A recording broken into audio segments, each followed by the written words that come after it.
TG Plus News edizione di Treviso, buongiorno. L'Istituto Filippin, con sede a Pieve del Grappa nel Trevigiano, annuncia l'attivazione del nuovo liceo scientifico con curvatura in intelligenza artificiale e scienza dei dati, un percorso formativo pensato per rispondere alle sfide del XXI secolo e preparare gli studenti a interagire in modo consapevole con le tecnologie digitali. È uno dei primi licei a livello nazionale che porta l'intelligenza artificiale tra i banchi scolastici. In tutto ce ne sono una ventina e si inserisce all'interno di una rete di scuole tecnologiche e innovative. Per il Veneto è una novità. Il dirigente scolastico Sileno Rampado dice: formiamo studenti capaci di governare le tecnologie digitali. Entro il 2030 saranno creati 170 milioni di posti di lavoro. Il progetto sarà presentato nel corso degli Open Day del 15 e 16 novembre. Cambiamo argomento. Il Comune di Silè informa che sono aperti i termini per la presentazione delle domande di contributo per il trasporto di studenti con disabilità che frequentano le scuole dell'infanzia primarie e secondarie di primo grado, comprese quelle paritarie. La domanda redatta sull'apposito modello disponibile sul sito del Comune deve essere inviata entro il 21 novembre 2025 esclusivamente via mail all'indirizzo protocollo@comune.silea.tv.it oppure via PEC a protocollo@comune.silea.legalmail.it.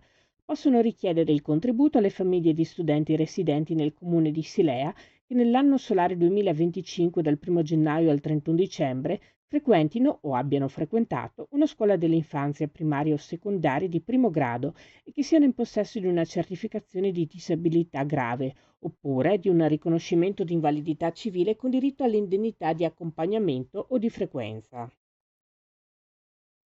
Ultima pagina, in programma sabato 8 novembre dalle ore 9 alle 14 la sesta edizione di BIFIMA Re-Evolution, l'evento regionale che chiama a raccolta ogni anno i mediatori, agenti d'affari immobiliari iscritti a FIMA Confcommercio.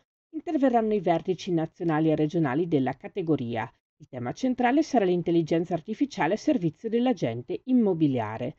L'evento prevede vari interventi che riguardano le sfide e l'andamento del settore immobiliare, fondamentale per le economie urbane ed il rilancio delle città.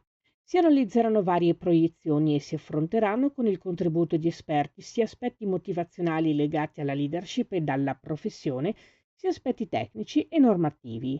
L'evento è gratuito, sono previsti momenti conviviali. Per i partecipanti è prevista la visita guidata a Castelbrando. Per iscrizioni consultare il sito di Bifima. Parliamo ora di cultura.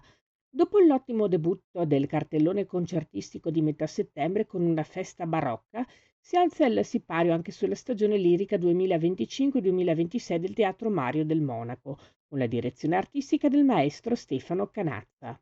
Venerdì 7 e domenica 9 novembre, con un'anteprima per le scuole il 5 novembre, il Teatro Comunale accoglierà Così fan tutte, dramma giocoso in due atti di Wolfgang Amadeus Mozart, sul libretto di Lorenzo da Ponte, titolo che mancava dalle scene trevigiane da 18 anni e che anticipa i festeggiamenti che avverranno in tutto il mondo il prossimo anno per l'anniversario dei 270 anni dalla nascita del compositore austriaco.